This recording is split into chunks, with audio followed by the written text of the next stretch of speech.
Buen día tengan todos ustedes, estimado público. Doctora Danira, buenas tardes. Somos alumnos de la Universidad Durango Santander, Campus Hermosillo, y venimos presentándoles el tema de síndromes geriátricos a cargo de la materia geriatría por la doctora Danira Martínez. Los colaboradores somos Jesús Humberto Icedo, su servidor, y mi compañero Jesús Noé Rosas Grijalva. Bueno, para empezar, antes que todo tenemos que saber qué son los síndromes geriátricos. Pues estos son problemas, enfermedades aisladas o concretas de una etiología multifactorial, o sea, que pueden provenir de muchas partes de la vida, ¿no?, del anciano y que se relacionan unas con otras, ¿no? Pero lo principal que debemos de saber es que son prevenibles y debemos evitar sus complicaciones principalmente para obtener una mejor calidad de vida en los ancianos y evitar desgracia. ¿Cuáles son los síndromes que existen? Uno de ellos son la inestabilidad y las caídas. Otro es el mareo y el vértigo que uno puede conllevar al otro. Existe también lo que es la incontinencia urinaria y la incontinencia fecal, la constipación e impactación fecal, inmovilidad y úlceras por presión en pacientes que están postrados en sus camas y lo que es la depresión que actualmente afecta a muchos de nuestros adultos mayores. Bueno, porque es importante conocer que existen estos síndromes. Primero, porque va a existir un deterioro físico, psicológico y socioeconómico, ¿no?, que va junto con la edad. Esto también va a limitar a los adultos mayores y les va a condicionar una incapacidad permanente si no se atiende adecuadamente. Eh, en casos más avanzados puede llevar a maltrato o a una mm, aislación del paciente de la sociedad, ¿no? Y tenemos que saber que obviamente esto va a afectar la calidad de vida y si no se atiende, como lo vamos a aprender en esta presentación, pues puede llevar a la muerte. Dentro de los estudios que se han realizado, una de las causas más comunes de mortalidad de los adultos mayores, en un estudio realizado en el Distrito Federal, están las enfermedades del corazón, los pacientes que tienen diabetes, algún tumor maligno, enfermedades cerebrovasculares, enfermedades del hígado, accidentes, afecciones del periodo perinatal, influenza y neumonía, así como enfermedades pulmonar obstructiva crónica y alguna malformación congénita. Bueno, en esta tabla vemos las enfermedades más comunes que hay por sexo. Como vemos, la número uno es la artritis, que va a tener una predominancia en las mujeres. Posteriormente, la hipertensión arterial, enfermedades cardiovasculares, como ya mencionó mi compañero, una hipacusia que va relacionado con la edad, cataratas, que también aumenta la probabilidad y la incidencia con la edad, deterioro del aparato musculoesquelético, que esto, pues, debemos de inculcar la actividad física a los ancianos, una sinusitis crónica, diabetes mellitus, obviamente, tinnitus, y pues como ya comenté, un deterioro visual que esto va aumentando con la edad. Bueno, dentro de los de otros factores que se pueden mencionar está el mismo envejecimiento, que puede llevar a la fragilidad, así como un buen funcionamiento en reposo. Algunos datos clínicos como sarcopenia, fatigabilidad, desnutrición, abandono, etcétera, también pueden llevar a la fragilidad. Hay una relación estrecha con las enfermedades y la reducción de la homeostasis, que todo esto conlleva la fragilidad y puede llegar a presentar alguno de estos síndromes geriátricos mencionados. Bueno, esta tabla nos muestra la tasa de natalidad y mortalidad en México, evaluada desde 1950 hacia una proyección hasta el 2050. Como podemos ver, pues esta tabla nos enseña que la población mayor se está haciendo más común en nuestra sociedad, ¿no? Que ya no están habiendo tantos nacimientos y los adultos mayores han aumentado con el número y con el paso de los años. Es la proyección que muestra esta tabla. Bueno, hablando de lo que es la esperanza de vida, en años anteriores la esperanza de vida era muy corta. Para el año 1400, la esperanza de vida, perdón, era de 33 años. Para el año 1900 era de 50 años. Ya conforme ha avanzado la medicina y la tecnología, hemos podido aumentar esta esperanza de vida. Actualmente andamos entre los 85 años y los 90. Bueno, pasando ya, iniciando con los síndromes geriátricos propiamente, vamos a empezar con las caídas. La importancia de saber este tema es que va a haber factores de riesgo para el anciano, ¿no? El riesgo que va a conllevar las caídas y las complicaciones, y tenemos que saber que esto va a aumentar entre más edad tenga nuestro paciente anciano. La tasa de mortalidad por caídas es muy alta y tenemos que tener en cuenta que las mujeres son las que más sufren estas caídas.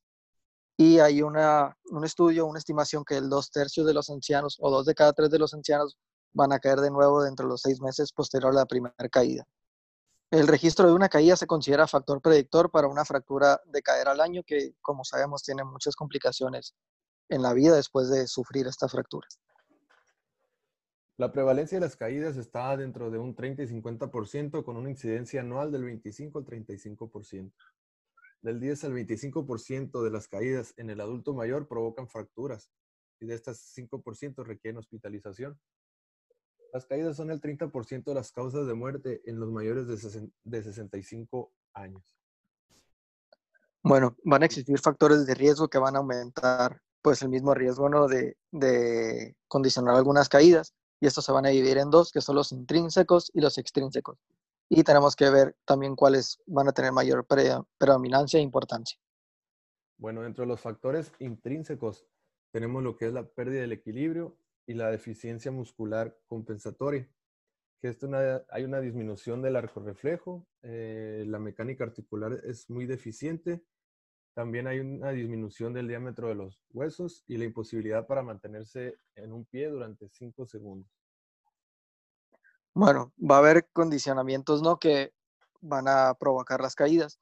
El 50% va a ser provocados por inestabilidad y el 82% de estas van a terminar en caída. Hay factores que van a aumentar esto, como son las cataratas por una mala visibilidad, una mala adaptación hacia la luz o una disminución de la agudeza visual. También tenemos que tener en cuenta que muchos pacientes van a tener una alteración en la propiocepción, que esto los va a condicionar a no saber en dónde se encuentran exactamente o no saber reconocer su entorno, y esto va a provocar las caídas. Los adultos mayores que tienen menor masa muscular, por ende tienen menor fuerza muscular. A los 70 años la fuerza habrá disminuido un 30% aproximadamente. Esto también repercute en el síndrome de caídas. El patrón de actividad muscular es proximal, más fuerza en los brazos que en las piernas, aumenta la base de sustentación y el índice de masa corporal y sarcopenia. Todo esto nos puede producir el riesgo de caída. Bueno, va a haber distintos factores, como son la postura, como ya mencionó mi compañero, los huesos, el diámetro de los huesos, la memoria, las fracturas y las enfermedades cardiovasculares, ¿no? Que esto va a aumentar mucho el riesgo de sufrir una caída y pues no poder evitar las complicaciones. También se dice que la demencia aumenta el doble el riesgo de la caída. Bueno, cambiando a los factores extrínsecos, dentro de estos factores está lo que es el medio ambiente, la ausencia de barras de sujeción, la falta de barandales, los tapetes sueltos y las alfombras, así como cables sueltos, pisos resbalosos y piso desnivelado. Todo esto puede propiciar que el adulto mayor tenga o sufra alguna caída con sus posibles consecuencias. Bueno, nosotros como médicos y también debemos de educar a la familia, tenemos que evaluar tres cosas principalmente. Debemos de empezar por evaluar el entorno del paciente, si vive solo, acompañado, y evaluar la debilidad muscular, como dijo mi compañero, a partir de los 70 años va a reducir hasta un 30%, y también debemos de evaluar los tipos de marcha y si hay alguna alteración en ella para así poder pronosticar si va a haber una caída o no. También hay que valorar en el paciente si existe algún déficit visual que pueda proporcionar una caída. De la edad del paciente también depende mucho y si cuenta con algún historial de caídas previas. Esto ya nos hablaría de que nuestro paciente tiene algún problema y está sufriendo del síndrome de caída. Bueno, nosotros qué actitudes debemos de tomar hacia esto si tenemos en cuenta que nuestro paciente tiene muchos factores de riesgo.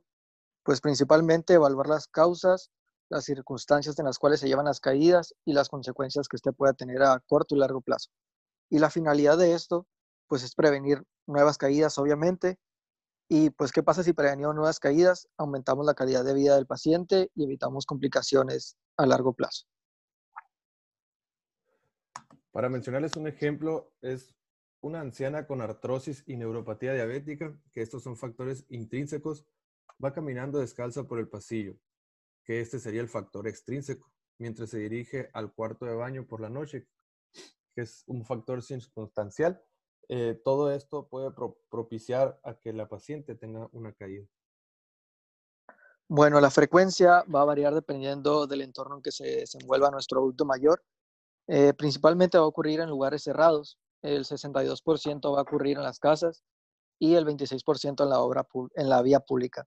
De estas se va a dividir entre la recámara, el patio y el baño, con una mayor predominancia de la recámara con un 27%, donde nuestro paciente va a navegar de la cama al baño, ¿no? Es donde se producen el mayor índice de caídas. Bueno, hablando ya de un paciente hospitalizado, la debilidad general que el paciente podría tener es en un 31%. Los peligros ambientales que este presenta son 25%, la hipotensión ortostática se nos presenta en un 16%, enfermedad aguda 5%, alguna alteración de la marcha o del balance un 4%, los medicamentos 5% y por causas desconocidas alrededor del 10%. Bueno, un apartado muy importante es la prevención, que esto pues nos va a evitar muchas complicaciones a corto y largo plazo. Lo principal, la actividad que más le favorece a la caída o que más riesgo aumenta es al caminar y, como ya dije, tenemos que evaluar la marcha del paciente. Por lo tanto, debemos de prestar atención al entorno del paciente y pues cómo se desenvuelve en su vida diaria.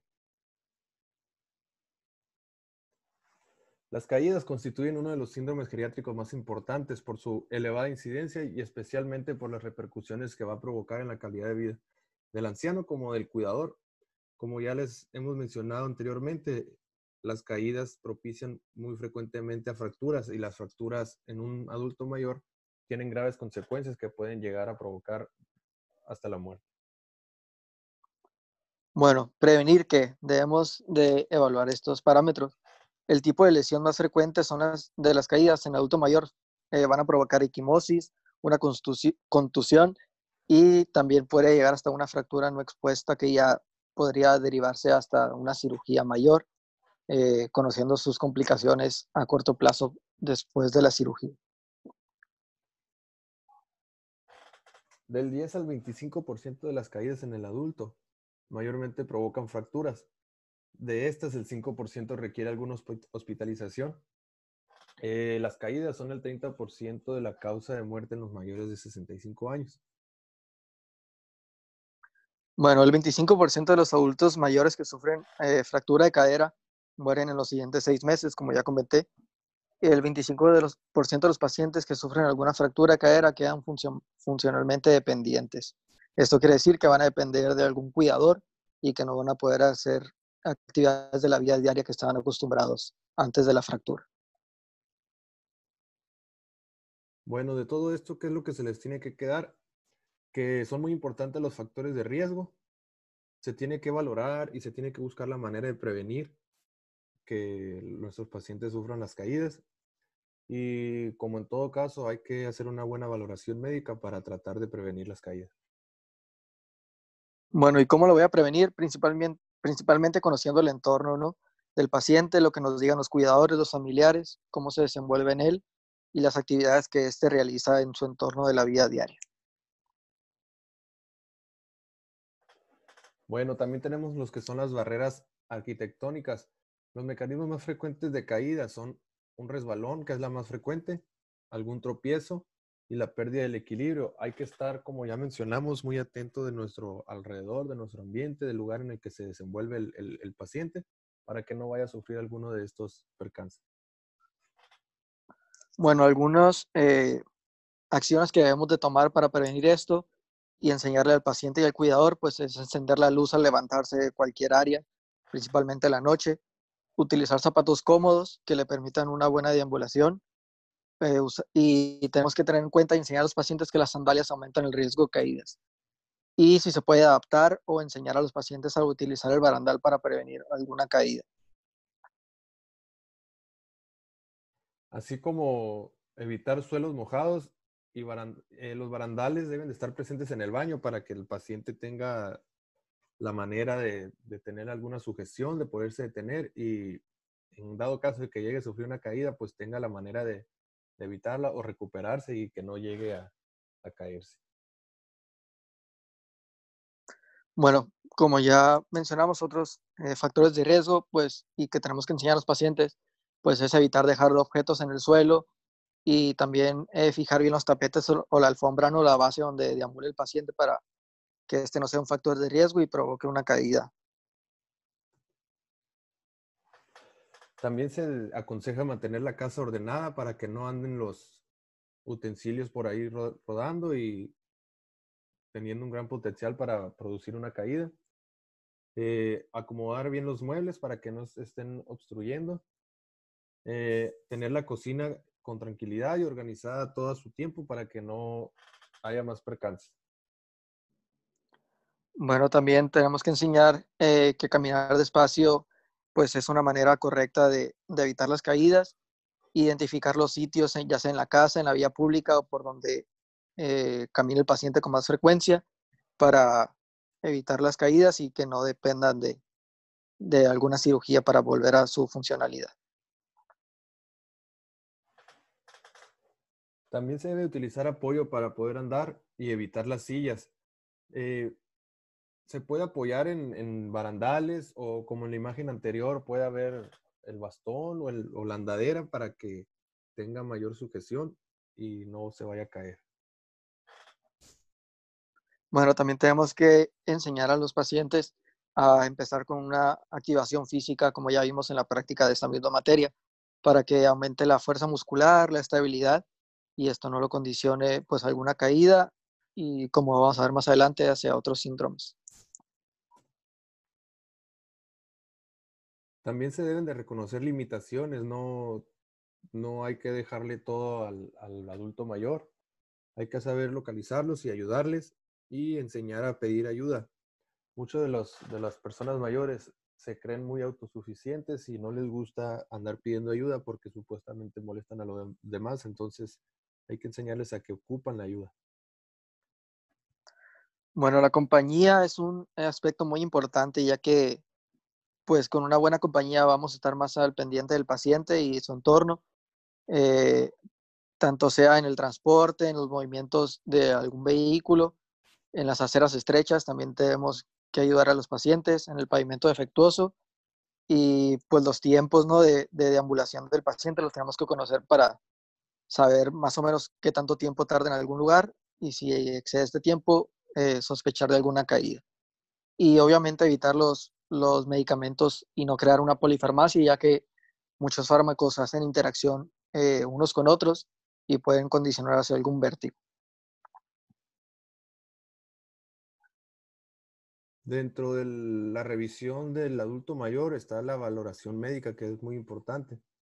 Qué es lo que debo informar al médico? El médico debe estar al pendiente, como ya mencionamos, del ambiente que rodea al paciente, de las personas que viven con él, las personas que lo apoyan, para estar al pendiente de que lo ayuden. Bueno, van a existir distintos parámetros para valorar el riesgo de caídas. Pues primero tenemos que saber en qué circunstancias se van a llevar las caídas. Debemos de valorar la función visual auditiva del paciente, la exploración de la marcha y el equilibrio, como ya lo vimos, la valoración de la comorbilidad y problemas médicos agudos que tenga, como otras enfermedades asociadas, la exploración básica cardiovascular, que esto pues, nos puede dar una idea o sí, nos puede dar una idea de que el paciente pueda tener algún vértigo o algún síncope. Debemos de evaluar los riesgos ambientales, como ya vimos, la función articular, la valoración de la movilidad y la historia farmacológica a lo largo de la vida del paciente. Y pues obviamente realizar un examen neurológico básico, ¿no? ¿Qué recomendaciones se deben de hacer? Pues fomentar el ejercicio físico, ya que este refuerza los músculos y los huesos y ayuda a que no se sufran las caídas. Hay que realizar la rehabilitación, reducir el miedo y la depresión y reducir el riesgo de diabetes y enfermedades cardiovasculares que pues estas enfermedades crónicas pueden llegar a degradar el cuerpo y a propiciar a las caídas.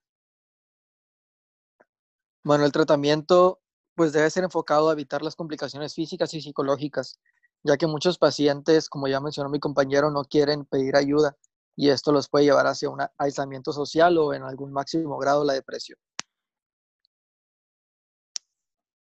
Dentro de estos pacientes, ¿qué son las cosas que nos dan un mal pronóstico? Pues que sea de edad avanzada, su permanencia durante tiempo prolongado en el suelo al momento de la caída, que sea del sexo femenino, son más propensas a las caídas, que sufre de varias enfermedades y que tenga varias medicación, la polifarmacia, y principalmente que el paciente sufra de demencia.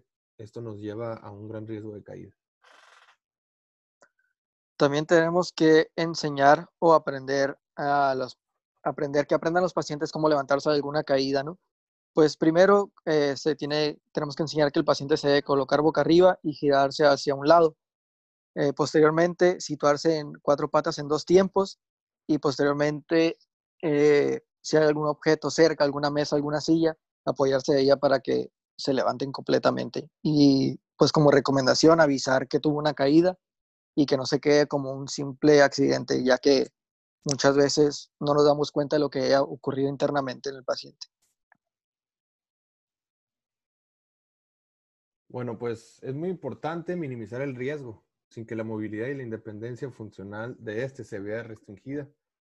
Y hay que observar si existen algunas consecuencias físicas, sociales y psicológicas que estas pueden llevar a una repercusión muy grande en el adulto mayor, llevarlo hasta la muerte.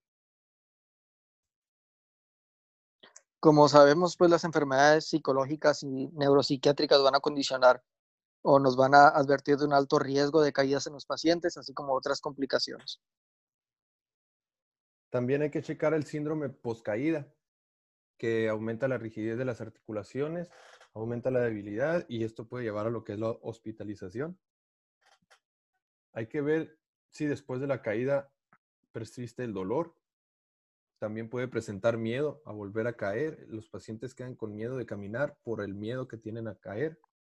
Hay una pérdida de la autonomía y pues esto conlleva una dependencia del adulto mayor.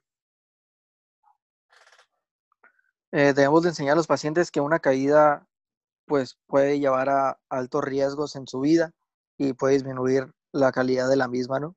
Una frase es: las caídas no deben de condicionar tu vida, que debemos de enseñar que no hay que tener miedo a caerse y que con una adecuada atención y un adecuado compañerismo del cuidador, pues se puede llevar de manera adecuada el tratamiento y la recuperación.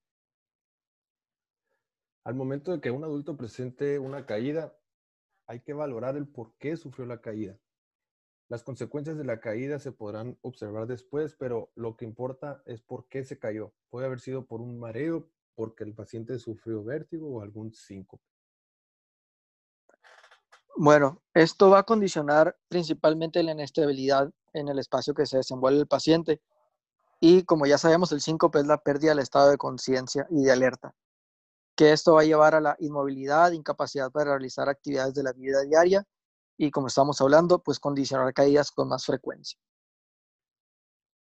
Bueno, dentro de las causas que pueden llevar al síncope están las cardíacas, auditivas, neurológicas, causadas por fármacos, por enfermedades como la diabetes y la hipertensión arterial. El tratamiento, pues, es empezar una consulta médica básica y explorar toda todo lo que el paciente hace en la vida, todos los medicamentos que toma y cómo lleva su vida en general, ¿no? Posterior a esto, ya dándonos una idea, vamos a identificar o enfocarnos en una causa que pueda ser la que conlleva las caídas. Y pues el objetivo, como ya vimos, es evitar las caídas y no podemos esperar hasta que suceda una caída para empezar a evitar los factores de riesgo.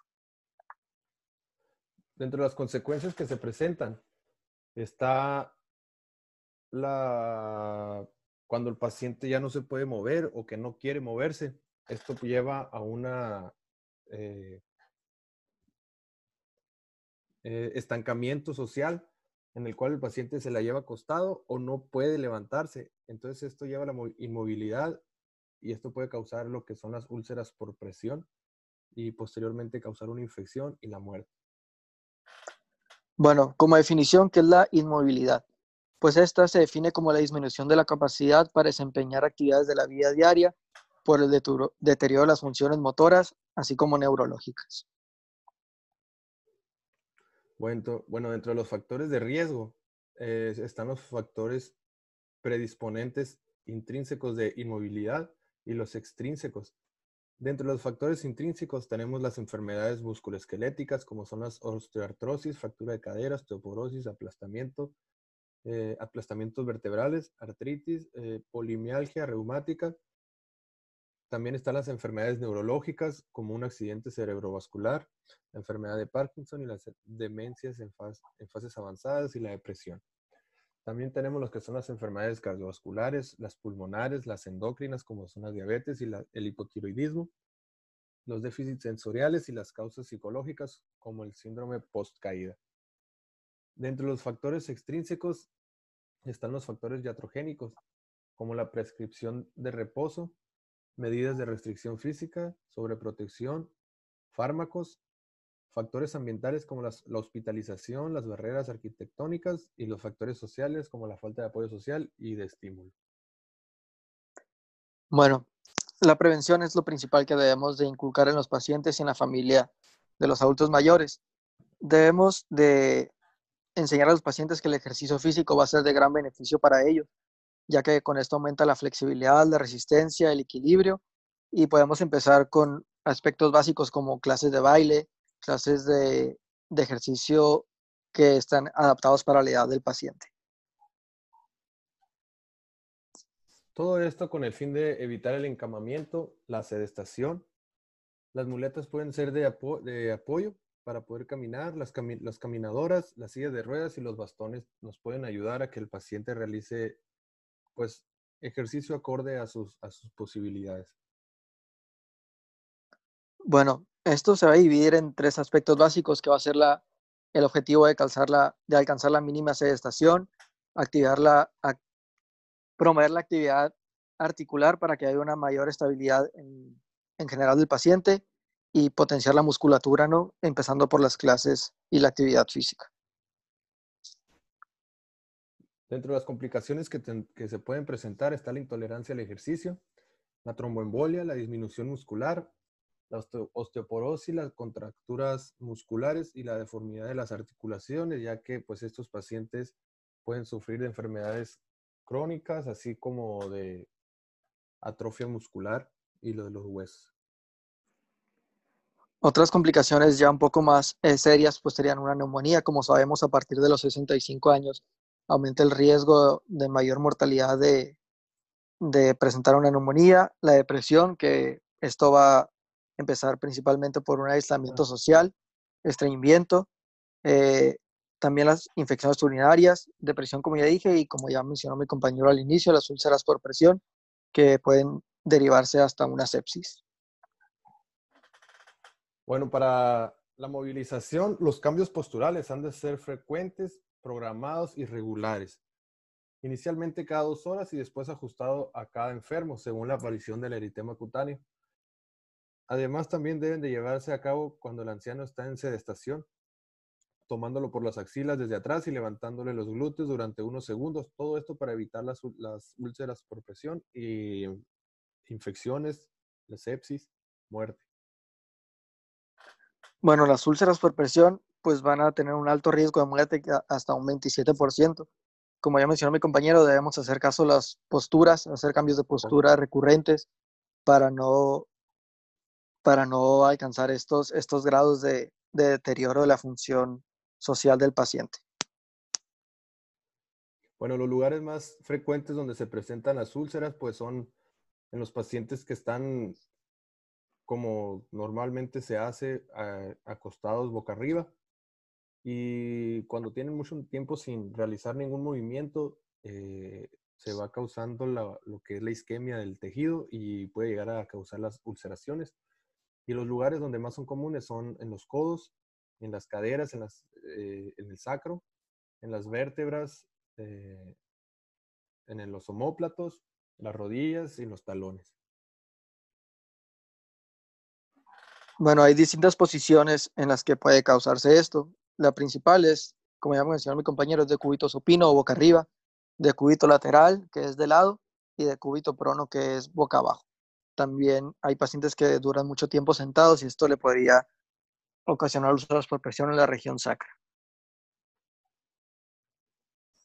Bueno, para los cuidados de la piel hay que realizar una inspección sistemática de la piel una vez al día por lo menos. Limpiar la piel con agua tibia y jabones neutros para minimizar la irritación y la resequedad de la piel y minimizar los factores ambientales que producen sequedad de la misma. Otro aspecto importante y que estamos muy atentos en la sociedad porque nos hemos dado cuenta que ocurre, pues es el maltrato, ¿no? Principalmente, ¿qué nos imaginamos con maltrato? No necesariamente ocupa ser físico con golpes, simplemente con olvidar a nuestro adulto mayor o no atenderlo de manera adecuada ya es un tipo de maltrato y pues a veces nos damos cuenta de esto ya cuando está muy avanzado y principalmente de quienes abusan o de quienes a quienes le provocan maltrato, pacientes que ya no pueden valerse por sí mismos y que el cuidador ya no está con un compromiso adecuado para atenderlo de la manera correcta. Maltratamos sin darnos cuenta. Esto se puede realizar mediante la inmovilidad, que obliguemos a los ancianos a que no se muevan, que no realicen actividades físicas. La falta de privacidad también se considera como un maltrato. Si no se realiza la higiene adecuada, la libertad y si presenta alguna desnutrición, si el paciente también presenta accidentes, si la vestimenta o el calzado no es el adecuado, también se cuenta como maltrato. Otros tipos de maltratos, como ya dije, no principalmente nos vamos a basar en maltrato como golpes. También puede ser el abuso financiero, que le vemos muy frecuente en las familias, el abuso psicológico de hacer menos al paciente y el descontrol de enfermedades no administrándole adecuadamente los medicamentos, ya que muchos pacientes pues no saben su terapia y el que se encarga de eso es el cuidador. Bueno, dentro de la depresión, los que en realidad aman la vida son aquellos que están envejeciendo. Esto lo mencionó Sófocles, que la depresión es uno de los consecuencias más graves que puede sufrir un adulto mayor porque lo puede llevar a lo que es quedarse postrados en la cama sin querer hacer nada y pues llevar a todas las consecuencias ya mencionadas. Bueno, nos vamos a dar cuenta de este tipo de maltratos a la depresión cuando hay una escasa expresión de la tristeza, dificultad para reconocer los síntomas depresivos, la tendencia al retraimiento del aislamiento social, como ya dije, y nos vamos a dar cuenta también cuando existe un deterioro cognitivo frecuentemente asociado hacia el maltrato. Bueno, pues ¿qué tan cierto es esto? ¿Qué es lo que es el éxito?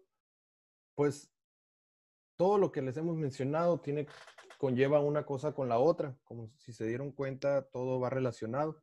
Entonces hay que promover una buena calidad de vida en estas personas, ayudarles a llevar la vejez lo mejor posible y pues darle una muy buena calidad de vida. Muchas gracias. Viv. No.